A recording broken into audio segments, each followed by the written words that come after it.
جیسا کہ آپ لوگوں کو پتا ہے کہ ہم لوگ یہاں جمع ہوئے ہیں، اس کا ایک کچھ نہ کچھ خاص مقصد ضرور ہوتا ہے.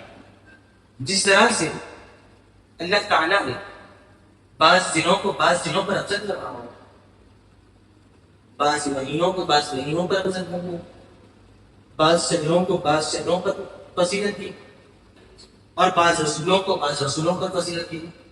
اچھا، آج کل اب یہ جتنے بزرگان دین ہیں وہ تو الحمدللہ عقائد اہل سنت پر قائم، مگر یہ جو نئی نسل آئی ہے، اب یہ نئی نسل غیر مقلدین کے تابع ہو رہے ہیں، ہو کر کے پھر ہم سے سوال کرتے ہیں کہ میلاد کیا منانا بدعت ہے؟ کیا میلاد نیا کام ہے؟ کیا میلاد کا کوئی اصل موجود ہے؟ کیا میلاد کا قرآن سے کوئی تعلق ہے؟ حدیث مبارکہ سے کوئی تعلق ہے؟ یہ ہماری نوجوان نسل جو آج گمراہ ہو رہی ہے، کس وجہ سے؟ صرف اور صرف وہ لوگ جو ایسے لوگ ہیں جن کے متعلق حضور نے فرمایا ان کا قرآن کے حلق سے نیچے نہیں اترے گا. بات کریں گے تو صرف آیت پہ آیت نمبر بتائیں گے، فرض نمبر بتائیں گے، رکوع نمبر بتائیں گے، آیت نمبر بتا دیا، فرض نمبر بتا دیا، حدیث نمبر بتا دیا، سند بتا دیا کہ ایسا گمراہ کریں گے کہ آپ کے ذہنوں میں سے آپ کا عقائد اہل سنت پر ایمان آپ کے ذہنوں سے دلوں سے ایسے رخصت ہو جائے گا جیسے وہ لوگ رخصت ہو چکے. عزیزان ملت اسلامیہ، اللہ تعالیٰ نے رسولوں کو رسولوں پر فضیلت فرمایا. سورہ بقرہ آیت نمبر 256 پارے دین کے اندر اللہ تعالیٰ فرماتا ہے تِلْكَ الرُّسُلُ فَضَّلْنَا بَعْضَهُمْ عَلَىٰ بَعْضٍ، ہم نے بعض رسولوں کو بعض رسولوں پر فضیلت. اور پھر فرماتا ہے ہم نے مہینوں کو مہینوں پر فضیلت. اب قرآن سے پوچھتا ہوں، بتا قرآن وہ کون سا مہینہ ہے جس کو دوسرے مہینوں پر فضیلت؟ تو قرآن کہتا ہے پارے دو کی طرف رخ کر سورہ بقرہ میں اللہ تعالیٰ فرماتا ہے شہر رمضان الذی انزل فیہ القرآن، اے مومنوں سنو، رمضان کو اس لیے فضیلت حاصل ہے کہ اس میں ہم نے قرآن کو نازل کرا. عزیزان ملت اسلامیہ، اب پھر میں قرآن کی طرف رخ کرتا ہوں اور پوچھتا ہوں، بتاؤ دنوں کو دنوں پر فضیلت ہے؟ دنوں پر فضیلت ہے تو پھر قرآن کہتا ہے، ذرا رخ کرو پارے 20 کی طرف سورہ قدر میں اللہ تعالیٰ فرماتا ہے اِنَّا أَنزَلْنَاهُ فِي لَيْلَةِ الْقَدْرِ.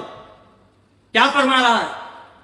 قدر کیا ہے جس کے اندر ہم نے قرآن کو نازل فرمایا. عزیزان ملت اسلامیہ، اس سے ہم کو پتا چلا کہ شب قدر عام دنوں سے زیادہ شب قدر افضل ہے.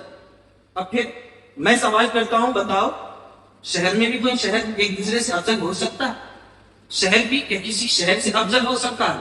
تو پھر قرآن کہتا ہے ذرا رک کر سورہ بلد میں کرو پارے 30 میں اللہ تعالیٰ سورہ بلد میں فرماتا ہے لا اقسم بهذا البلد وانت حل بهذا البلد، اے نبی مجھے قسم ہے اس شہر کی جس شہر میں آپ پیدا ہوئے ہیں. عزیزان ملت اسلامیہ، شہروں کو شہروں پر فضیلت ہے، رسولوں کو رسولوں پر فضیلت ہے، دن کو دن پر فضیلت ہے، مہینے کو مہینے پر فضیلت ہے، حتیٰ کہ بات یہاں تک نہ ٹھہری. عزیزان ملت اسلامیہ، میں نے پوچھا کیا انسانوں پر انسانوں کو فضیلت ہے؟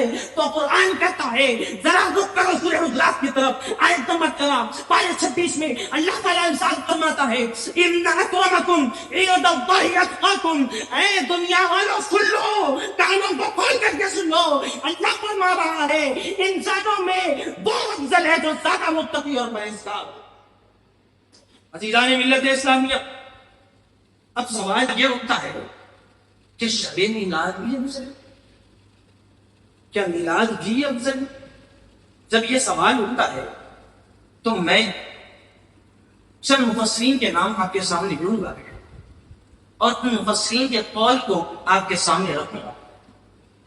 عزیزان ملت اسلامیہ، امام قسطلانی، امام زرقانی، امام نبہانی، شیخ عبدالحق محدث دہلوی علیہ الرحمہ فرماتے ہیں کہ شب قدر اور شب میلاد میں سب سے زیادہ افضل شب میلاد.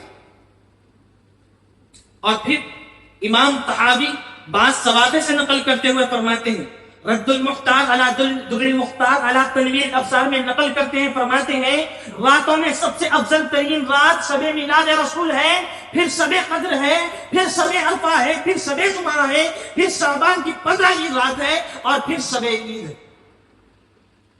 تو ہمارے لوگ گھر پر تعین کرتے ہیں کہ تمہارا عقیدہ تو نیا نکل کر آیا ہے. ہمارا عقیدہ تو وہ عقیدہ ہے جو تو 1400 سال سے چل کر آیا. ہمارے اماموں نے بتایا کہ سب سے زیادہ افضل شب قدر سے بھی زیادہ افضل کون سا مہینہ، کون سا دن شب قدر سے زیادہ افضل؟ عید میلاد النبی کا دن سب سے زیادہ افضل ہے۔ عزیزان ملت اسلامیہ، امام نبہانی اہل سنت کے بہت بڑے امام، ایسے مبصرین کا تذکرہ میں آپ کے سامنے کر رہا ہوں جس کو ہم ہی نہیں دوسرے بھی مانتے۔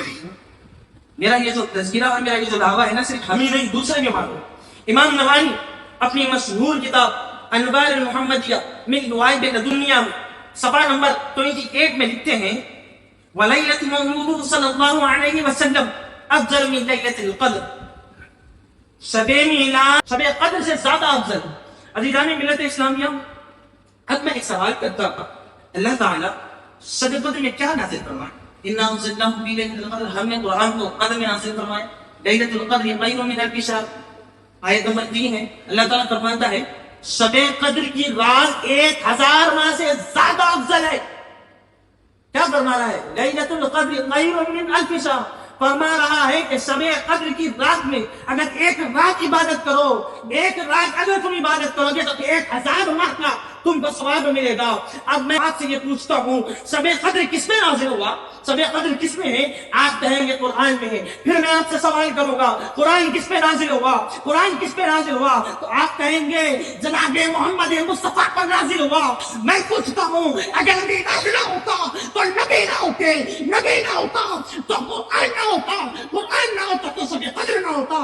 شب قدر کا ثواب 1000 ماہ سے زیادہ افضل ہے۔ تو پھر غور کرو اس بات پر کہ جس کا ثواب 1000 ماہ سے زیادہ افضل ہے، کہ جس کے پیدا ہونے کے توسل سے شب قدر ہم کو ملے گی، تو اس کی شب کا ثواب کتنا افضل ہوگا۔ سبحان اللہ۔